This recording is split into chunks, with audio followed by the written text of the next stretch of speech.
This week on the Retirement Quick Tips podcast, I'm answering the question, how much car can you afford in retirement?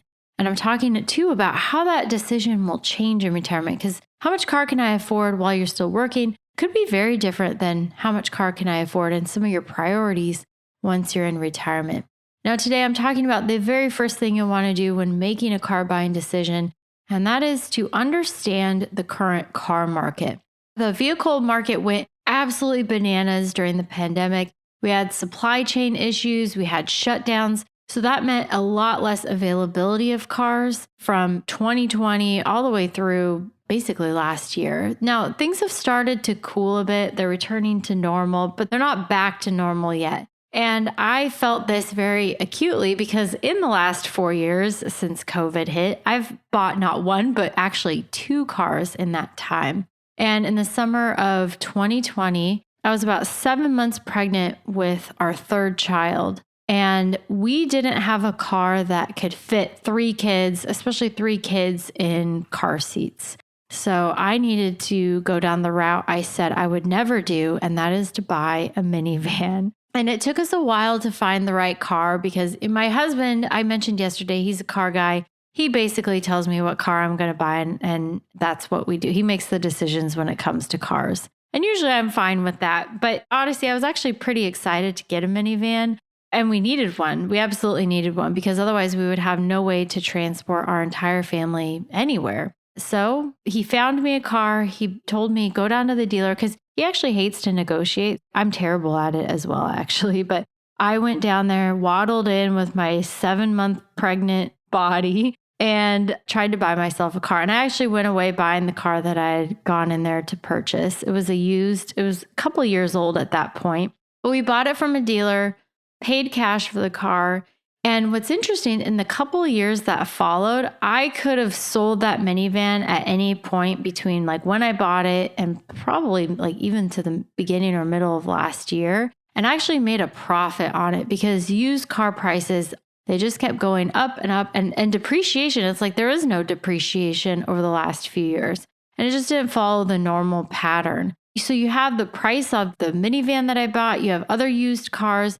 That has finally started to normalize. And for the first time, the depreciation is actually happening. I went and looked it up for this episode, and yeah, it has started to come down. I can no longer arbitrage my minivan and sell it for a profit, but the prices are still pretty elevated. So what I would have normally sold a 6-year-old used minivan for is a lot higher today versus if COVID never happened. Which means that if you're looking at used cars, it's just not what it used to be. And it's still normalizing. So prices on used cars, even though they've come down and they're not crazy anymore, like used car prices used to be the same for a new car. Anything within like 1 or 2 years old, especially, it's like, well, why would I buy a used car when it's the same price as a brand new car?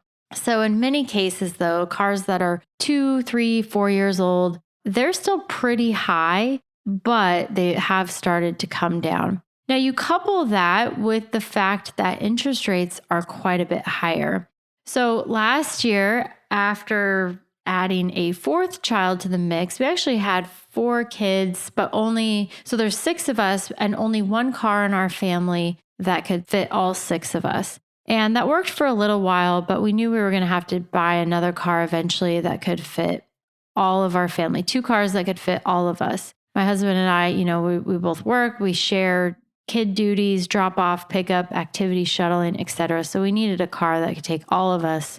So last year, that was probably the worst time to buy a car because prices were still pretty high. Interest rates on loans were very high. And so I didn't want a car payment. I didn't want a car loan. I bought a new car, which is something I've never done before. I've always bought used cars. So I bought a new car and I paid cash. And writing that check, handing over my hard-earned, hard-saved money was very, very painful. I also, to make matters worse, the SUV that I was trading in, I had a very unhealthy attachment to that car, but it was no longer practical for our family. It just wasn't working. I was going to have to strap one of my kids to the hood eventually, which is actually tempting. I've thought about doing that with my 4-year-old. when he screams at me in the car to play Fall Out Boy, which is his current favorite. So anyways, it's a daily struggle, but I digress a little bit. But the point is that what is the used car market like at the time that you're looking to buy a car? How does that compare to what the market is like for new cars? Where are prices trending? Are prices coming down? What are interest rates like? Are cars moving or sitting on lots? There is good data out there. You just have to do a little bit of research.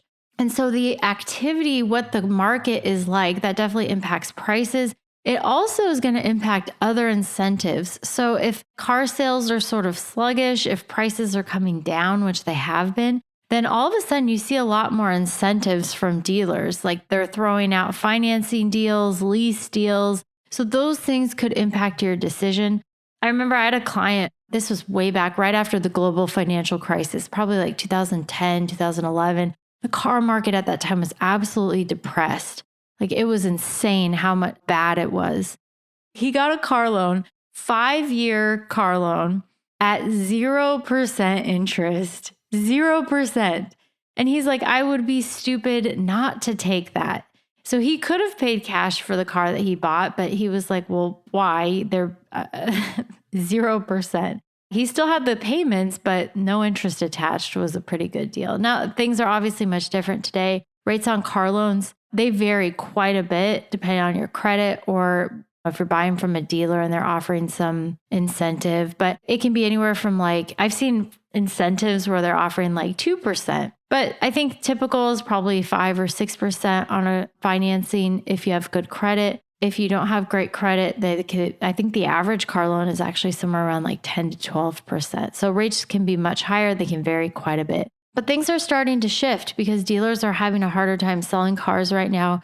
Prices are coming down. You can find deals. The used market is also softening a bit, but it's still not back to normal. So these are the kinds of things you want to look at and understand. Get a feel for the market because that will help you in choosing the right car and choosing whether you buy new or used and the route that you go in terms of paying for it.